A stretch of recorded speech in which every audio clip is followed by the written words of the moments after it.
Price lord. ఈ దినమున దేవుడి ఇస్తున్న లేఖన భాగము కీర్తనల గ్రంథము 50వ అధ్యాయము 15వ వచనము. ఆపత్కాలమున నీవు నన్ను గూర్చి మొరపెట్టుము, నేను నిన్ను విడిపించెదను, నీవు నన్ను మహింపరచెదవు. ఆమేన్. ప్రియ దేవుని బిడ్డలారా, ఈ దేవుని యొక్క మాటను ఈ రోజు దేవుడు మనతో మాట్లాడుతున్నాడు. ఆపత్కాలమున నీవు నన్ను గూర్చి మొరపెట్టుము, నేను నిన్ను విడిపించెదను, నీవు నన్ను మహింపరచెదవు. ఈ వాగ్దానము ఈ నూతన సంవత్సరంలో మన మధ్యకు వచ్చుచున్నది. ఎంత మంచి వాగ్దానం ప్రియ దేవుని బిడ్డలారా. ఆపత్కాలంలో మనకి దిక్కుతోచదు. ఆపద అనేది వచ్చినప్పుడు ప్రియులరా విశ్వాసంతో మామూలుగా మాట్లాడతాం, కానీ ఆపద అని వచ్చినప్పుడు మనకి ఎవరి దగ్గరికి వెళ్ళాలి, ఎవరి హెల్ప్ తీసుకోవాలి.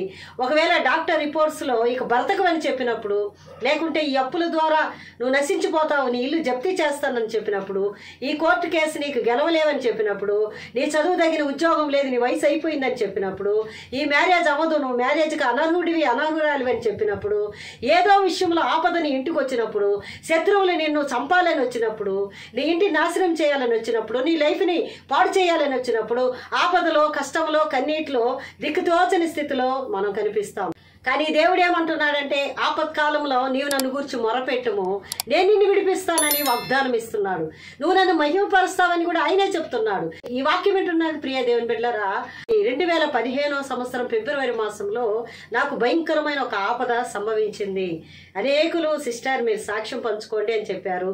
నేను ఒక అన్యజనరాలుగా ఉన్నాను. ఆ సాక్ష్యం నేను చెప్పలేదు, కానీ మధ్యలో జరిగిన ఒక ఆపద గురించి మీకు చెప్తున్నాను. మా తమ్ముడు మెడికల్ డిపార్ట్మెంట్లో ఉన్నాడు కాబట్టి, మా నాన్నగారు హార్ట్ ప్రాబ్లం వచ్చి చనిపోయారు. కాబట్టి మేమేంటంటే మామూలుగా హార్ట్ ప్రాబ్లం ఉందా లేదా చూసుకోవడానికి రెగ్యులర్ చెకప్కి మామూలుగా అప్పుడప్పుడు వెళ్తూ ఉంటాం, 1 ఇయర్కి ఒకసారి అట్లా. ఒకరోజు మా చెల్లి నన్ను పిలిచింది, అక్క రాక్క హాస్పిటల్కి వెళ్దాము అంటే, ఎందుకువే నేను బాగున్నాను కదా, నేను ఎందుకు వచ్చేది అని నేను అన్నాను. లేదు వెళ్దాం రా అని చెప్పి అక్కడ ఒక హాస్పిటల్కి వెళ్ళాం ప్రియులరా. స్టాన్లీ హాస్పిటల్ చెన్నైలో. తమిళనాడులో ఉండి ఈ వాక్యం వింటే మీకు తెలుస్తుంది. స్టాన్లీ హాస్పిటల్కి మేము వెళ్ళాం. వెళ్ళిన తర్వాత అన్ని టెస్టులు, బ్లడ్ టెస్ట్ అన్నీ కూడా జనరల్ చెకప్ చేపించుకున్న తర్వాత అల్ట్రాస్కాన్ తీస్తారు. అల్ట్రాస్కాన్ తీసేటప్పుడు మరి వాళ్ళకి ఏదో ఒక డౌట్ వచ్చింది ప్రియదేవుని. బ్లడ్ టెస్ట్ అన్నిట్లో కూడా మరి డౌట్ వచ్చింది. డౌట్ రాగానే అమ్మా నీకు బయాప్సీ టెస్ట్ చేయాలి గర్భసంచిలో అని చెప్పి, మామూలుగా ఒట్టికి వెళ్ళిందని ఒక డబ్బా తెచ్చుకోపో, చిన్న డబ్బా, మేము బయాప్సీ ఒక ముక్క తీయాలి గర్భసంచిలో నుండి అని చెప్పేలేకే నాకు కళ్ళు బైర్లు గమ్మినంత పని అయింది. ఎందుకంటే నాకు మంత్లీ సమయంలో కూడా ఏ ప్రాబ్లం లేదు, కడుపు నొప్పి లేదు, బలహీనత లేదు, బాగున్నాను, ఏంటి అని అర్థం కాలేదు. అలాంటి సమయంలో నాకు అర్థం కాలేదు. నేను మా చెల్లెలు ఆ రోజు రాలేదు, నేను ఒక్కదాన్నే వెళ్ళినప్పుడు మరి చాలామంది డాక్టర్స్ నన్ను పరీక్షించి ఒకరికొకరు గుసగుస మాట్లాడుకుంటూ ఉన్నారు. నువ్వే డబ్బా తెచ్చుకోపో అన్నారు. వాళ్ళు చిన్న మత్తులాగా ఇచ్చారనుకుంటా. కొంచెం అలాగా లైట్గా మత్తుగా ఉన్నాను. ఎవరు రాలేదా నీతోటి, ఎవరు రాలేదన్నారు. ఎవరు రాలేదు మేడం, నేను ఒట్టికి వచ్చాను, జనరల్ చెకప్కి వచ్చినానంటే, అలాగా నీతో ఎవరైనా రావాలి కదమ్మా, ఇలా బయాప్సీ చేసేటప్పుడు మీకు కళ్ళు తిరుగుతాయి అని చెప్పారు. బయాప్సీ అనే అంతదాకా నాకు రాలేదు కదా, నేను ఎందుకు వచ్చాను నాకు తెలియట్లేదు, జనరల్ చెకప్కి వచ్చాం మేడం అని చెప్పి నేను చెప్పాను.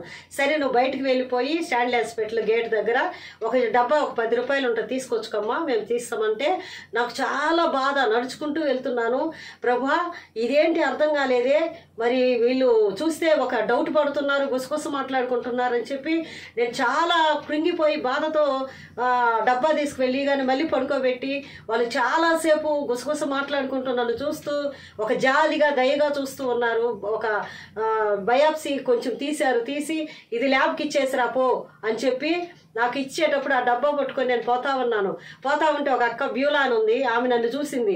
ఇక్కడేం చేస్తున్నావంటే, ఇట్లా నేను బయాప్సీ తీయడానికి వచ్చాను అంటే, ఆమె లోపలికి వెళ్ళింది. డాక్టర్ల దగ్గర నేను అడుగొస్తానని వెళ్ళి ఆ ముఖం మారిపోయింది. ఆ ముఖం మారిపోయి ఆమె చాలా డల్గా ఒకలాగుంది.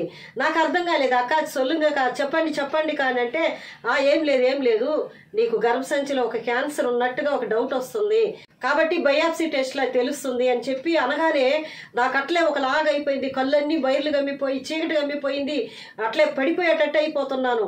అప్పుడు వెంటనే నన్నే తీసుకుపోయి ఇవ్వమన్నారు ల్యాబ్కి. కొంచెం దూరం పోవాలి, షార్ ఆటోలో ఎక్కి పోతా ఉన్నాను, నాకు కళ్ళు తిరుగుతా ఉన్నాయి. అప్పుడు వెంటనే నన్ను అడుగుతుంది ఫోన్ చేసి, ఎక్కడున్నావు అనింది బ్యూలక్క.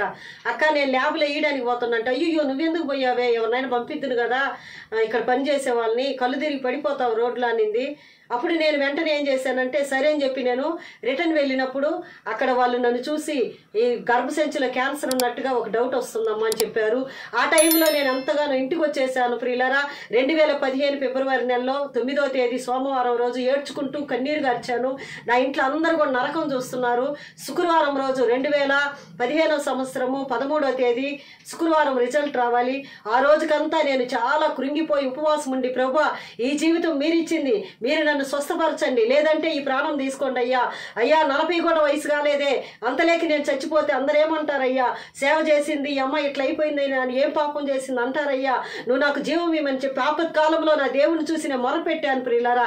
అలాంటి టైంలో ఆ 2015 13వ తేదీ శుక్రవారం రోజు ఫిబ్రవరి మాసంలో దేవుడు నార్మల్ రిపోర్ట్ ఇచ్చాడు. హల్లెలూయా.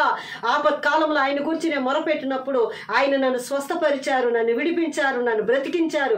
ఈ రోజు మీ ముందు సజీవ లెక్కలో ఉన్నాను. ఆపత్కాలంలో నువ్వు నన్ను గురించి మొరపెట్టుము, నేను నిన్ను విడిపించదును, నువ్వు నన్ను మహింపరచదువు. నేనే మీకు సజీవ సాక్షిని అయి ఉన్నాను. ఆపద వచ్చిందే దేవుని వైపు చూడండి, ఆయనే మిమ్మల్ని విడిపిస్తాడు. ఆమేన్, ఆమేన్.